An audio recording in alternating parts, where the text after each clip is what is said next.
Minnesota, in the lower regions of the high country. In the middle of Lake Saldabain, Boris Badenov and his partner Natasha were enjoying the tranquility of unspoiled nature, the warm sunshine, the fresh air. Boris, why you're coughing? I'm used to breathing good old city smog, Natasha. This fresh air is killing me. Then why we're here in this silly boat? It's not a silly boat, it's a glass-bottom boat. Sounds pretty silly to me. Look down there, Natasha. What do you see? I see funny-looking nose, little mustache. Looks very familiar. It should. That's my reflection. I forgot to clean the glass. Wait. There. Now what do you see? I see great big X. Aha! We are in the right spot. Right spot? Of course. Look here at this treasure map. X marks it the spot. Treasure map? This is map showing the lost treasure of Montezuma. You mean Montezuma, old Aztec Indian? No, Montezuma, the big race car driver. Was he rich? Was he rich? Just ask me. Okay, was he rich? Rich enough to bury a treasure at the bottom of this lake, that's all, honey bun. Yeah, but how do we get it? Easy. We blow up the dam and let the water run out. But if we blow up dam, water will rush down on innocent people in Frostbite Falls. True, true. Oh, Boris, you are mean, sneaking, no good Nick. I know. Mr. Wonderful, that time. And so the two villains prepared to blow up the dam, never remembering that our heroes, Bullwinkle and Rocky, always arrive in the ta-da nick of time. Don't be silly. I want them to arrive in the ta-da nick of time. You do? And I'm ready. Observe. World's only patented Dreamsville moose horn. Dreamsville moose horn. Sure, when I blow it, moose will forget about everything else in the world. Including dynamite. Right. Bullwinkle really digs that crazy cool Northwood sound. But what about Squirrel? For him, I got a gun. Just plain gun? Look, I can't be tricky all the time. I got other things to think about. Now let's put dynamite on them. Meanwhile, not too far away as the crow flies, That's me. were Bullwinkle and Rocky, charter members of the Frostbite Falls Bird Watching and Pinochle Society. Unfortunately, today's the day for bird watching. Put down one crow, Bullwinkle. One crow. You spell that with a C, friend. Oh, thanks. No E on the end. Get out of here, you smart aleck crow. Bullwinkle, that's one of our little feathered friends. Friends, my eye. I joined the club to watch 'em. I don't have to like 'em. Well, here, it's your turn to take the glasses. I'll write down all the birds you see. Okay, let's see. One tufted titmouse. Check, One black-capped chickadee. check, No, chick. check, check. Chickadee? No, check. Forget it. Put down robin redbreast. Okay. One yellow-bellied sapsucker. Check. No, cross that out. I can't stand a coward. Oh, come on, Bullwinkle. All right. Say, there's a big-nosed fuse lighter. A big-nosed fuse lighter, male or female? There's one of each. Let me see those glasses. Bullwinkle, those are saboteurs. One or two bees. We gotta stop them. And desert my bird-watching post. Never. And Bullwinkle, our hero, mind you, refused to move. While on the dam, the fuse burns shorter and shorter. This is more important than bird watching, Bullwinkle. If they blow up the dam, think of what'll happen to all those poor people in Frostbite Falls. Those poor people will get mighty soggy. Well, let's go. Not so fast, Rock. We're the heroes, remember? So? So the heroes always arrive in the ta-da nick of time. I don't want to show up early and spoil the suspense. And I don't want to show up late and get blown up. You got a point there. Heck with the suspense. Let's go! But what Bullwinkle and Rocky didn't know was that Boris Badenov was waiting for them with not one but two weapons, a Dreamsville moose horn and a squirrel gun. I blow moose horn and moose forgets all about dynamite until kaboom! And what about Squirrel? He also get kaboom. No, for him is pum pum with squirrel gun. And so as Bullwinkle and Rocky dashed onto the dam and reached for the fuse, Boris raised the fatal Dreamsville moose horn to his lips and the one and the two and... Boris. Boris. Natasha, I think I've lost my lip. I think you got a duck horn instead of a moose horn. Could be you're right. Kinda crazy sound, though. Real cool, Daddy-O, but it doesn't stop moose and squirrel. Don't worry, I still got squirrel gun. So use it. Okay, ready, aim, fire. What's that? Boris, we forgot. There's no violence allowed on television anymore. Well, Bullwinkle, we did it. We arrived in the ta-da nick of time. We always arrive in the ta-da nick of time. the today nick of time. You said that. I know, I just love to go today. Well, all is lost, Natasha. Might as well throw away the treasure map. Why not just pull the plug at the bottom of lake? Pull the plug? Yes, look. Raskolnikov! Sure enough, the treasure map indicated a large plug at the bottom of Saldabane Lake. See, the chain leads to this float in the middle of the lake. So a little later, Boris was at the float and tugging at the chain that would empty the lake and reveal the lost treasure of Montezuma. A little later, he was still tugging. Much later, he was still tugging. Oh, boy, this thing is heavy. We need someone to help us. But who? Gee, I wonder what happened to the saboteurs who were trying to blow up the dam. Well, they wouldn't hang around. Help! SOS, help! What's that? Sounds like somebody in trouble on the lake. Come on! And within a few minutes, Bullwinkle had splashed his way to the side of Boris's boat. What's all the trouble? Allow me to introduce myself. I'm Spencer Traceback, the famous actor. Yeah, I saw you in that picture about the old man fighting with the great big fish. Keen picture. Thanks, kid. But I got a fish here that's even bigger and I need help to drag it in. Well, I'm your man. Moose. Yeah, Moose. And Bullwinkle began pulling on the chain, which would pull the plug, which would empty the lake, which would uncover the treasure, which would... Mister, you got a bad case of which wood's there. I know. Anyway, be with us next time for A Leak in the Lake or The Drain Maker.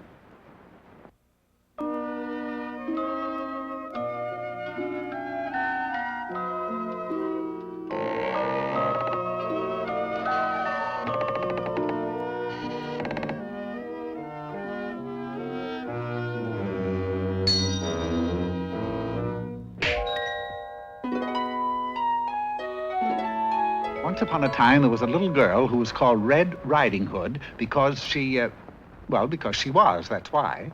Anyway, one day she was going through the woods to Grandma's house to sell her a membership in the PTA. As she went, she sang a song. La la la la la la la la. That's not much of a song. Well, I'm not much of a singer. La la la la la la la la. Now, although Red didn't know it, on the path up ahead, a wolf was waiting to I hereby swear that I'll be good. I will not eat a Riding Hood. Well, what's all this? I just joined Riding Hoods Anonymous. What? I'm trying to kick the Riding Hood habit. La la la la la la la la. When you see a Riding Hood, greet her as a friend you should. Hello, Red Riding Hood! When you are misunderstood, extend your hand to Riding Hood. Put her there, pal! Now wait! Really, Red? I'm a new wolf. I sworn off Riding Hoods. See? Words of courage and hope to Riding Hood eaters. Is this on the level, Wolf? Sure! Listen here. Stick with your promise not to eat. Fight that urge for a Riding Hood treat. If you're really my friend, you'll buy a PTA membership. I'll take a dozen.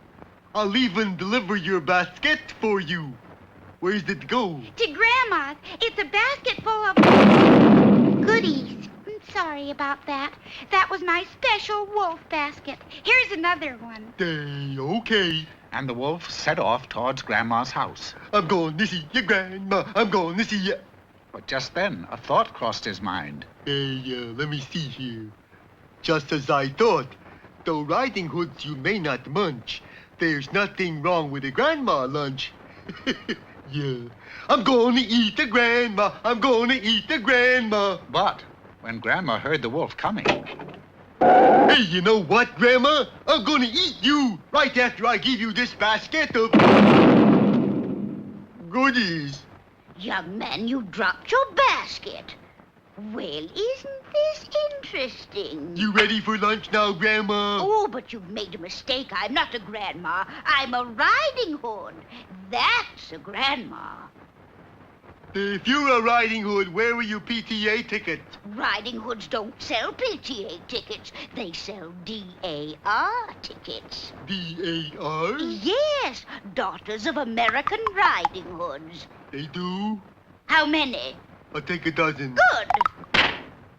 Now to get that doggone grandma in the woods. Fine. Here's a nice basket of goodies for her. I'm going to eat the grandma. I'm going to eat the grandma. Hey, Grandma, you told me a fib. I did. Yeah, you want a riding hood?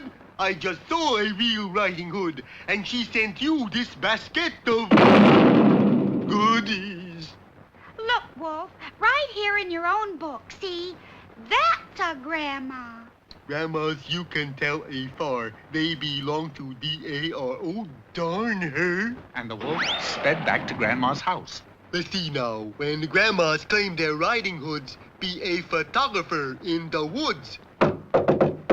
Yes? Good morning, madam. If you are a riding hood, you can have your picture taken with a real Shetland pony. Free! Sorry, I'm a grandma. I knew it. Your time is up. You're right. Every second counts. Yeah, it does. You've got to get these dispatches to the front. You're the only one with a horse. Carry on! Trust me, Colonel. Did the wolf get here yet, Grandma? Oh, he's been and gone 2 times, child. I just sent him off with a package of goodies. Well, I guess he won't bother us anymore, and... You know, I've decided to quit Riding Hoods Anonymous. I'm gonna eat both of you. Now, remember, I pledge, I will not eat. One riding hood can spell defeat. Run! Every day in every way, I am not eating riding hoods. Run! And Red Riding Hood and our grandmother dashed out of the house just one jump ahead of the wolf. Well, it looks as if nobody lived happily ever after. I did. You did. Sure, I got to be a member of the PTA and a member of the DAR. And besides, I got these 200 baskets full of... Yeah, goodies. Well, I was right. Nobody lived happily ever after.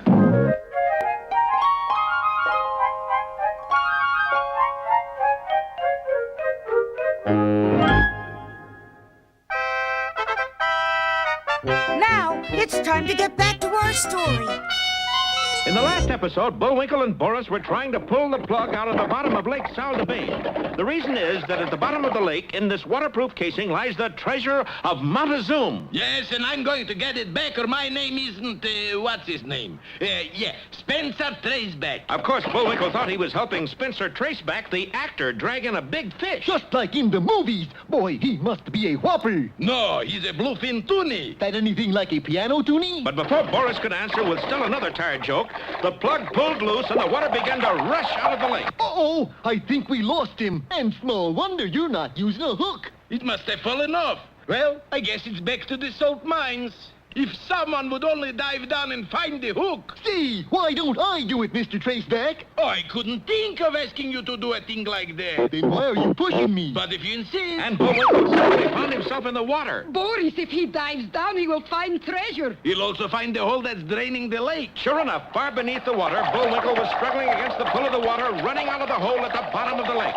Fortunately, his plight had not gone unseen. Hold on, Bullwinkle, I'm coming. And Rocky, that plucky squirrel, launched himself into a fancy swan dive. But as luck would have it, at that moment, the last of the water drained out of the lake. So there was Rocky, out like a light. Boris and Natasha free to get the treasure, and Bullwinkle Moose... Oh, good heavens, where is he? Right down there, Poopsie. Yes, our hero had disappeared down the drain. Right. But, gee, that means that there are no good guys left. Funny how that works out. Come on, Natasha. And with no one to stop them, the two villains went directly to the huge waterproof casing that shielded the treasure of Montezuma. Fortunately, the waterproof casing turned out to be villain-proof, too. Hold it, Natasha. I'm bushed. If I got to work this hard to get rich, I might as well get a job. Oh, Boris, what you said. Meanwhile, Rocky had come to his senses and was standing beside the hole where Bullwinkle had been pulled from sight. There's only one thing to do. I gotta fly down there after him. And adjusting his goggles, the plucky squirrel zoomed down into the hole. Oh, such loyalty, Boris. It kind of gets you right here. Yes, Natasha, and I'm going to do something about it, too. What? I'm going to plug up the hole. And the wily Boris slammed the plug back into place and stamped it down tight, trapping our heroes far underground where they were zooming through the water supply system of Frostbite Falls. Our scene now changes rather abruptly to the interior of an apartment house in the suburbs of Frostbite Falls, where Nellie was a lady last night she died, told the bell for... Oh, rats, what happened to the hot water? Hey, somebody, let's have some hot water You got all there is. Turn the tap on all the way. Oh, very well.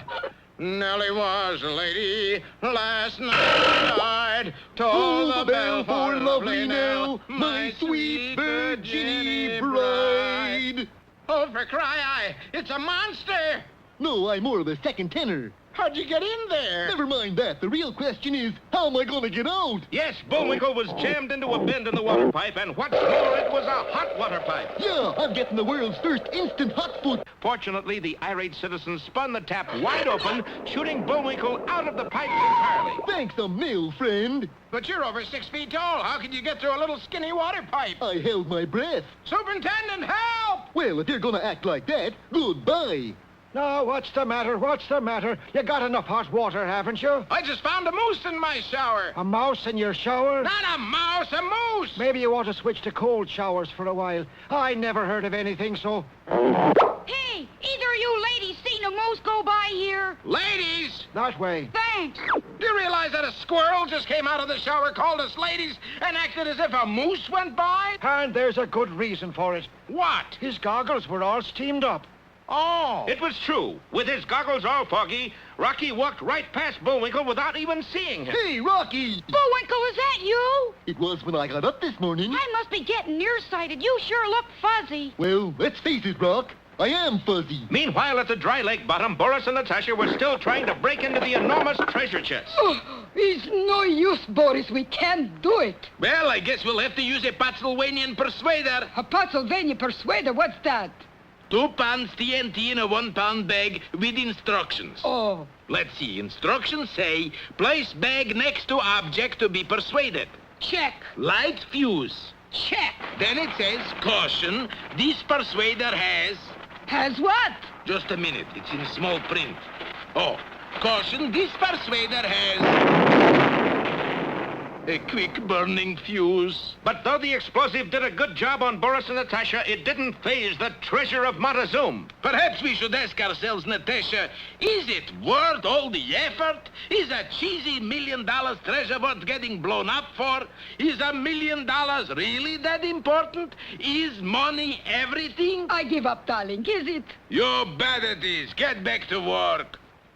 But unbeknownst to the two eager villains, our heroes were dashing to the scene of the crime. Why are we dashing thusly? Because the criminal always returns to the scene of the crime. I don't want to destroy your childlike faith, Rock, but we're not the criminal. No, but when the real criminals do return to the scene of the crime, we'll catch them red-handed. Do you follow me? I have to. We're on the same bicycle. Meanwhile, the wily Boris had rigged up a primitive block and tackle and dragged the enormous treasure chest to a high bluff overlooking the dry lake. Now, as soon as we cut the cable, chest drops down onto those rocks, splits wide open. And? Happy days are here again. Hey!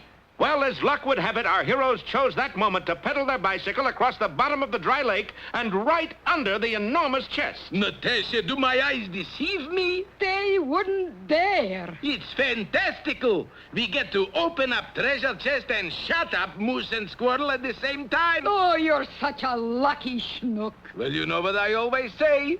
Somebody down there likes me. And Boris prepared to snip the cable and send the treasure chest hurtling down on our heroes. Don't miss our next rather unpleasant episode, Boris Bashes a Box, or The Flat Chest. Hello there. Today's poem is called... Hey, Moose, how come you always read poetry? Well, it's my part of the You show. think you are the only one with soul? You want to read a poem? Certainly. Today's poem got the title, How to Be Happy, Though Miserable. But... Are you almost disgusted with life, little man? But... I'll tell you a wonderful trick. That brings you contentment, if anything can. Give me... Do something to somebody quick. Oh! Though it rains like the rain of the flood, little man, and the clouds are forbidding and thick, you can make the sun shine on your soul, little man. Do something to somebody quick. Oops! But you got the words wrong. It says do something for somebody, not to 'em. Well, after all, in poetry is not the word so much, it's the thought that counts. Now, back to adventures of Rocky and Bullwinkle, darlings. Well, the treasure of Montezuma may be worth $1 million, but it doesn't look as if anybody's going to collect it. For the enormous treasure chest has so far resisted the efforts of Boris and Natasha to pry it open, chop it open, even blow it open.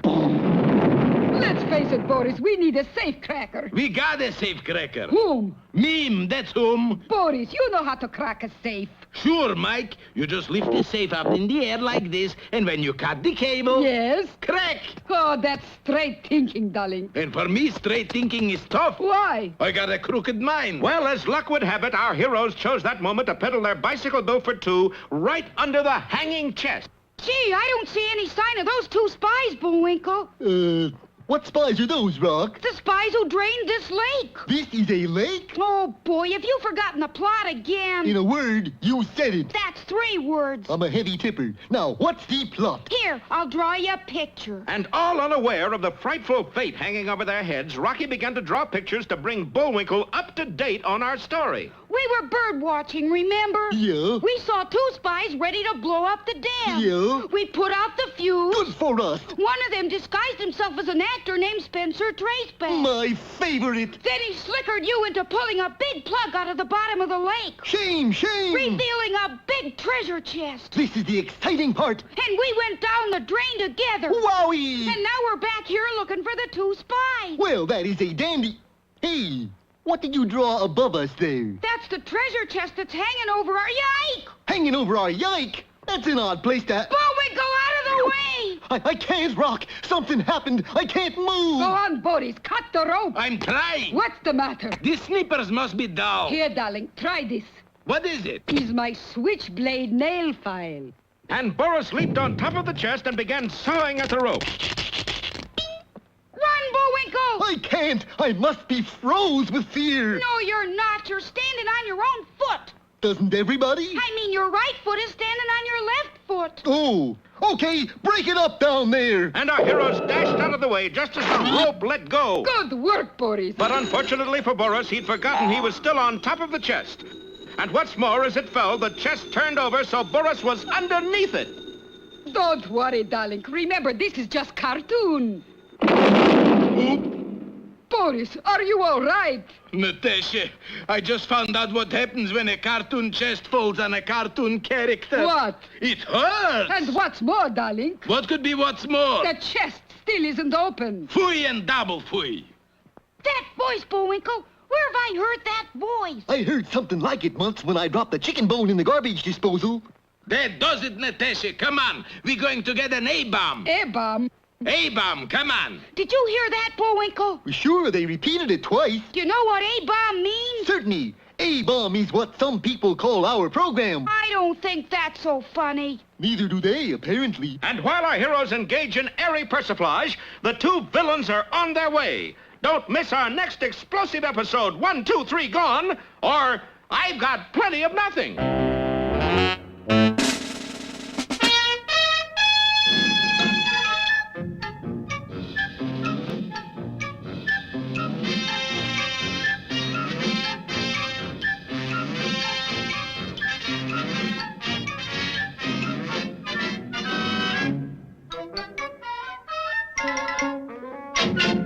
Hello again, Peabody here.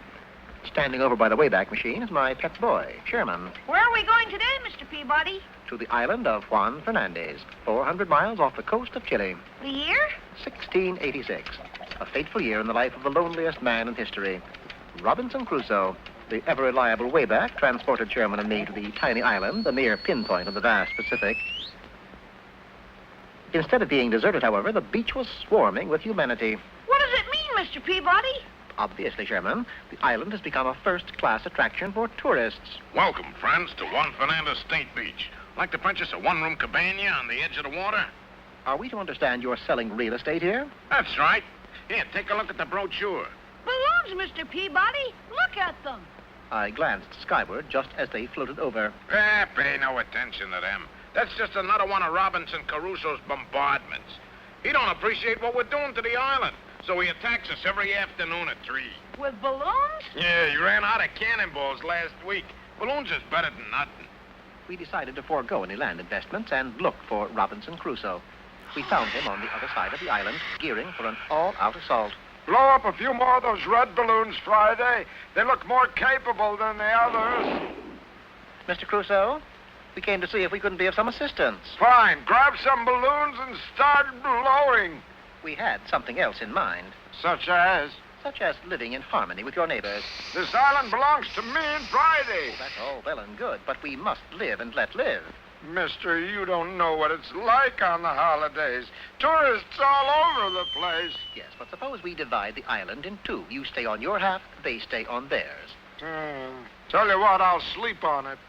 We all slept on it, and the next morning... Well, boys, what do you think of Desert Island Estates? Gosh, Mr. Peabody, while we were sleeping, they built homes. How about a nice 20-bedroom colonial? You a vet? Never mind that. I was under the impression all of the land development would take place on the other side of the island. Oh, no. We're building everywhere. Wait till Mr. Crusoe hears about this. Crusoe? Shucks, he just left. He knows all about it. Quick, Sherman, we must catch him. Ain't no use, Mr. Peabody. What's been done has been done. Yes, but what's been done? That beach full of tourists. Me and Friday stuck coconuts under the sand. Coconuts filled with gunpowder. Soon as the sun warms up... You can't do it, Mr. Crusoe. Somebody's liable to get hurt. Oh, never thought of that. Tell us where you buried them. We'll dig them up. Sure. Well, let me see. The sun rose higher in the sky as Robinson Crusoe tried to collect his thoughts. It's getting awfully warm, Mr. Peabody. I wish we could say the same for Crusoe. Oh, well, we'll just have to dig the entire beach up. The four of us? That would take all day. That's absolutely correct, folks. The lucky coconut is buried somewhere on this strip of sand. The person who digs it up will not only get to keep the sand he's dug up, but the hole as well. All right, start digging. 15 minutes later, Robinson Crusoe's homemade bombs were all cast into the sea. Phew, in the nick of time, Mr. Peabody. Yes, but there's still the problem of splitting the island. Of course. Tell me, do you have an almanac handy? Always carry one. Good. Turn to page 324 and look up the date, July 15th. Yes, here it is. Today is a big day for Geminis. There will be a moderate earthquake in the morning. Just as I thought. All right, Robinson, kindly adjourn to your half of the island. There's going to be an earthquake, Mr. Peabody? A minor one, Sherman, and one that will settle everything. At precisely 10:31 a.m., an earth tremor shook the island of Juan Fernandez.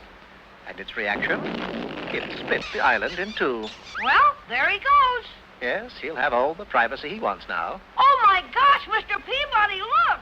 There, gazing despondently at his disappearing master, sat Friday. Friday's been left behind. A bad stroke of fortune, Sherman, but I'm afraid it had to be. But why?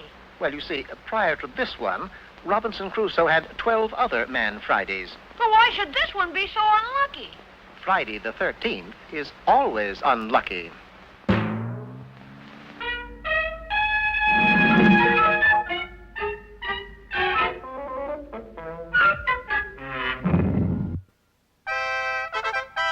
Hokey smoke! Let's see what's going to happen next. Well, Boris tried to drop the treasure of Montezuma on our heroes, but wound up hoist with his own petard. Meanwhile... Hold that! What means this hoist with my own, what's this? It means you fell into your own trap. Oh, well, why didn't you said so? Okay, let's go. Finally, in desperation, he and Natasha set out to find an A-bomb to blow up the chest. Gee, that must be a pretty valuable treasure, Bullwinkle. Big, anyway. Maybe we could get that chest open. Well... Of course, those spies tried hammering it and chopping it, blowing it up, dropping it off a cliff. Well... So how can we open it? Well... What do you think, Bullwinkle? Well... What's your considered opinion? If you'd stop talking, I'll tell you. Well, I was just trying to build up a little suspense. Why don't we just try turning the key? The key? Yes, right there in plain sight was a key. And when Bullwinkle turned it, the entire box flopped open, revealing at last the treasure of Montezuma. Whoa! A 1903 Apperson jackrabbit. That's a treasure? Isn't it, though? I must say I'm disappointed. Well, then go ahead. What? Say it. Okay, I'm disappointed. And I'm Bullwinkle. Yeah, I know. Well, I guess the only thing we can do is drive it into town and turn it over. What? To the authorities. Oh. How do we start it? Well, it says right here on the instruction sheet, let's see. Stand in front of machine, seize, crank, spin crank sharply. First, making sure car is out of gear. Hey, Rock, wait up! And so when Boris and Natasha returned to the scene... We couldn't find an A-bomb, not even a war surplus one. Boris, look! Somebody beat us to the treasure. Raskolnikov! But at that moment, Boris's sharp eyes spotted the instruction sheet that Bullwinkle had dropped. I say, at that moment, Boris's sharp eyes had spotted the... I heard you. Well? I can't see it anywhere. It's right under your nose. You crazy, it's nowhere inside. Boris, darling. Invisible ink I can find. Boris. Invisible papers, no. Darling. What is it, Natasha? You are sitting on it. Oh. You said it was under my nose. Sorry. What does it say? It says the treasure was really just an old car. Oh, boy. Lucky we got a regular job to fall back on. What's that? Breaking windows at the UN building. Let's go. Oh, if those two villains had only seen the license plate of that car, they would... What? What's that whispering? What was that? Nothing. Nothing at all. We got ways of finding out, you know. Ways of... How? Easy. We run program backwards and forwards again. Like this.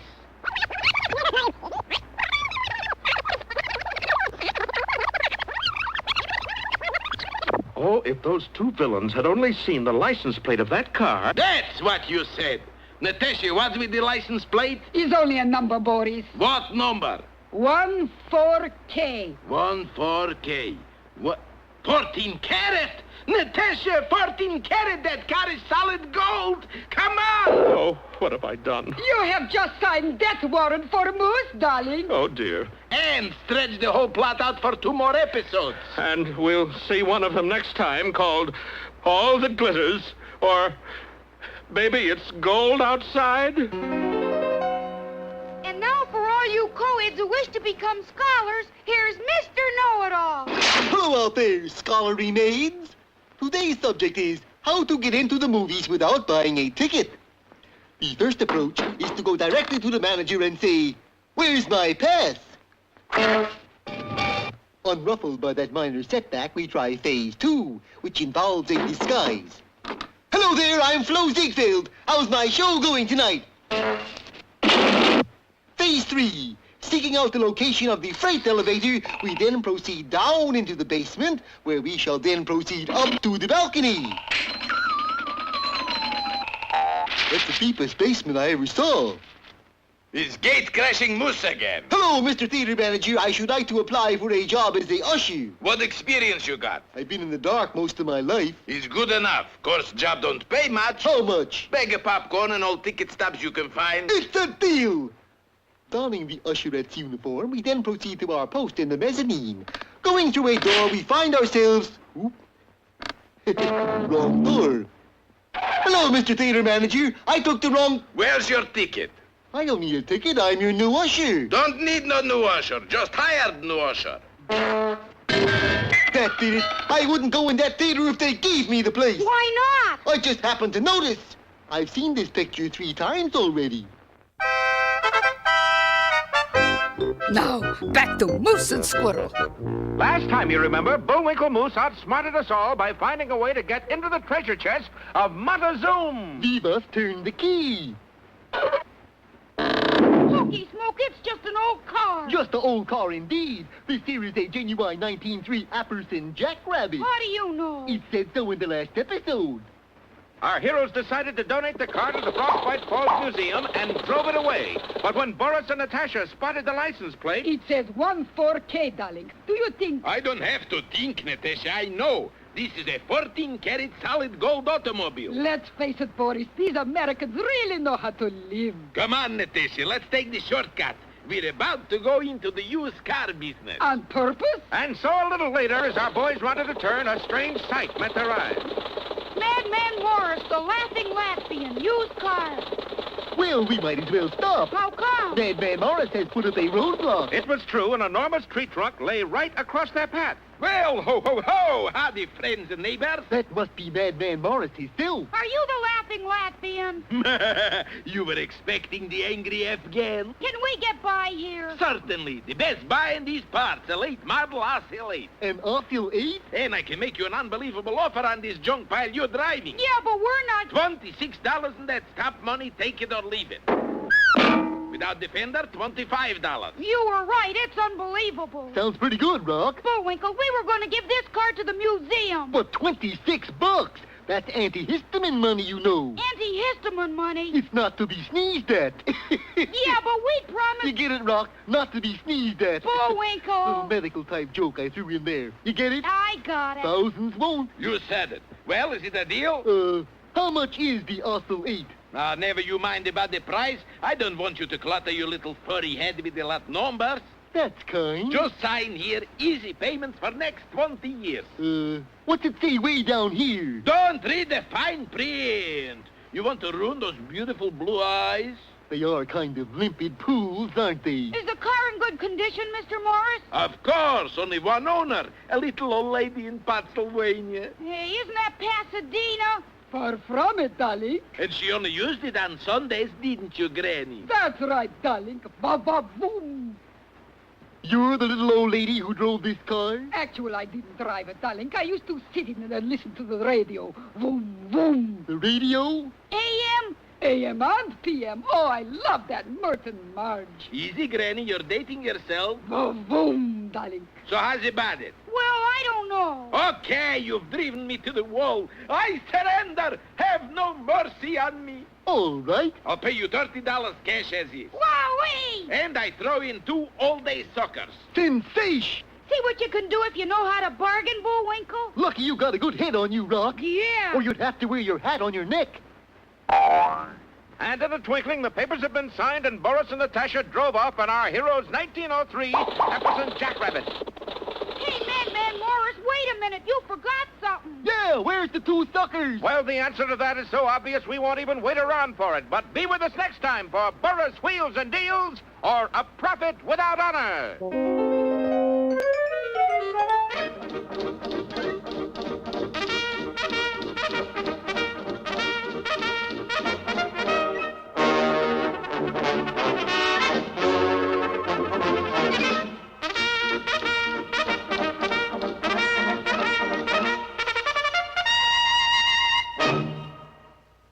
At the close of the 19th century, Canada was overrun with Canadians and smugglers. The best Canadian, but the worst smuggler was Snidely Whiplash.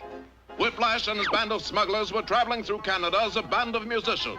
Unfortunately, his music was very bad. Of course it's bad. Not only are my boys tone deaf, but their instruments are filled with stolen furs. Yes, that was how the arch-criminal smuggled furs out of Canada.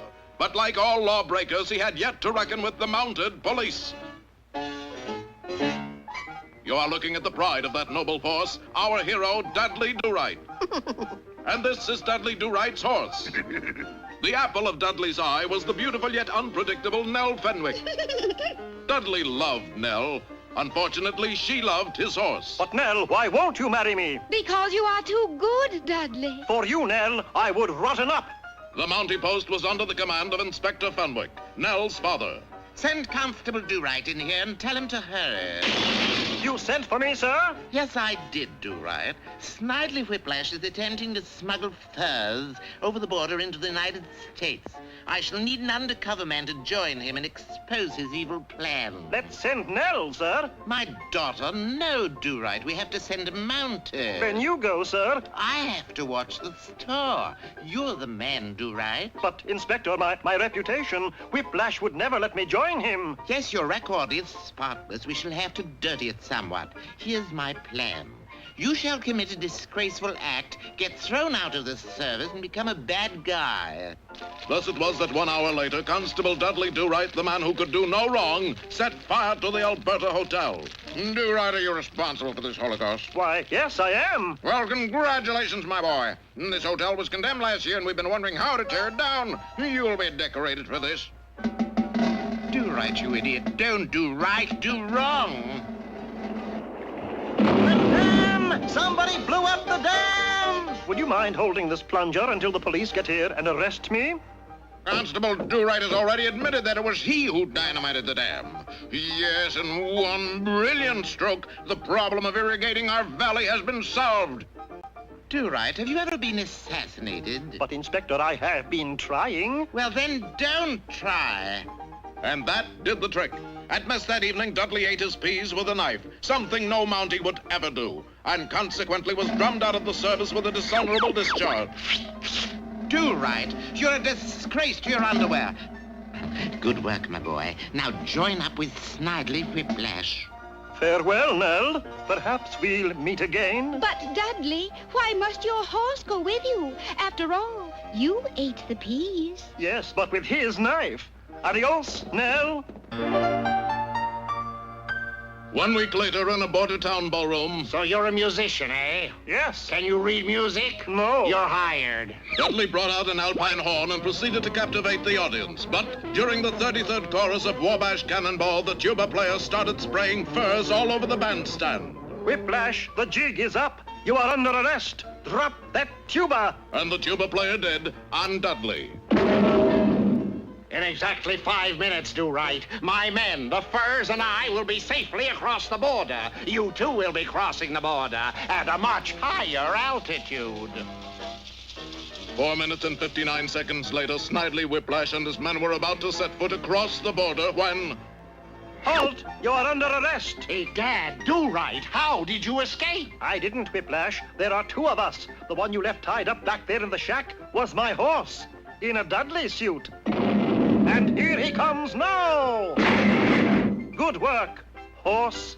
Good work, Do-Right. You not only saved the furs and captured the smugglers, but you got their ringleader, Snidely Whiplash. Oh, no, you didn't. Snidely, how did you escape? There are 2 of us. Have you got your horse's knife on you, Do-Right? Yes, sir. Then go eat peas. You've got to do it all over again. Let's send Nell, sir. We can't. She's not a Mountie. Then you go.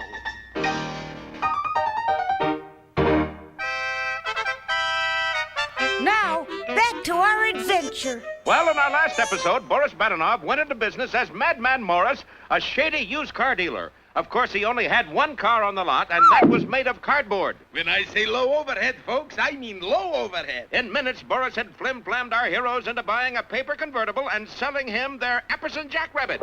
Of course, when Bullwinkle went to kick a tire on their new car... Oh, my gosh! Gee, I don't know my own strength. Bullwinkle, this is a catastrophe. It's supposed to be a convertible. Meanwhile, the 2 villains had just crossed the bridge at Buzzard's Gulch. Why we stopping, Boris? Did you see that charming wooden bridge we just passed? What's so charming about the wooden bridge? It burns, that's what. And the crafty fiend set fire to his end of the bridge just as our heroes set foot on the other side. Rocky, the bridge is on fire! But if we stop now, they'll get away. The situation poses a rather precise ethical dilemma fraught with portent, don't it? What does that mean? I don't know. I heard it on Meet the Press. There's only one thing to do, Bullwinkle. Get a dictionary! No, I gotta fly through the fire. You sure that's the only way, Rock? No, but if you're gonna be a hero, you gotta do stupid things every once in a while. Okay, ready, alley! Oh! And Bullwinkle flung Rocky right into the flames. Meanwhile, Boris and Natasha were in the office of a notorious receiver of stolen property.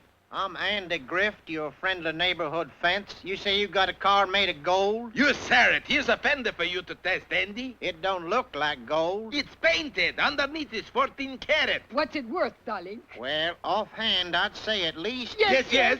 $2 even. $2? For a gold fender? Gold my eye, that's 10. 10? Oh, boy. No, you've done it again, Boris. But I could swear. Not on this program, darling. Face it. The car is worthless. Not quite. We still need it. For what? To make getaway. Look up there. Yike! Yike, indeed, for high in the air, sand scorched, but every furry inch a hero, was Rocky the Flying Squirrel. Now, let's hear it out there for Rocky. Thanks, folks.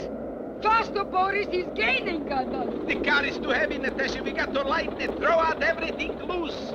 Well, the 2 crooks threw out the spare tire, the headlights, the engine cover, the fenders, even the doors. He's still gaining on us. Open the trunk, Natasha. Maybe there's something heavy in there. Boris' trunk is full of gold pieces. And they're heavy. Get rid of them. And Natasha began throwing away shovelfuls of gold coins. It's working, darling. It's costing us $1 million, but we're gaining on it. All that gold I can't watch. And Boris covered his eyes. A rather serious mistake, for the car slewed around and headed right back to where it started from, the edge of Buzzard's Gulch.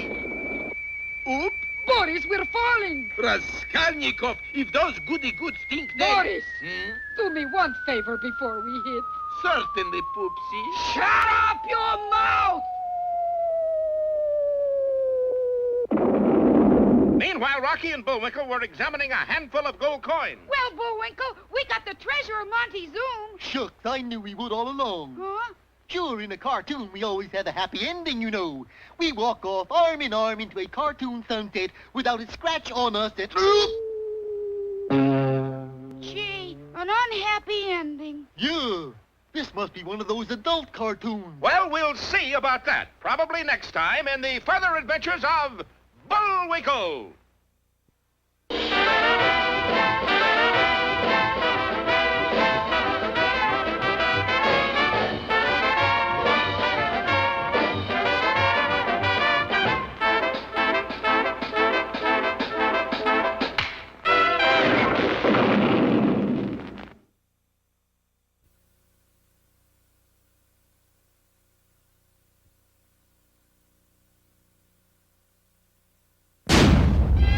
Continue the fun. Build your own collection of The Adventures of Rocky and Bullwinkle. Yes, the spirit of Moose Mania is everywhere and has everyone running, riding, or rocketing to collect all 6 video volumes. I see you got yours. Yes, incredibly, there are 6 volumes in all. Oh, boy, have you forgotten the plot again? In a word, you said it. That's 3 words. I'm a heavy tipper. More of Rocky and Bullwinkle's hilarious gang of outrageous comic characters.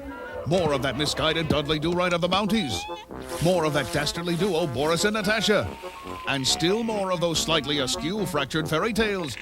Yes, for those who grew up watching them, for those who never outgrew them. Yes, yes. And for those who are growing to love them, what more could you possibly ask for than Mona Moose, Birth of Bullwinkle, Vincent Van Moose, Blue Moose, La Grande Moose, and Canadian Gothic. The Adventures of Rocky and Bullwinkle. Once you collect one, you'll just have to have them all.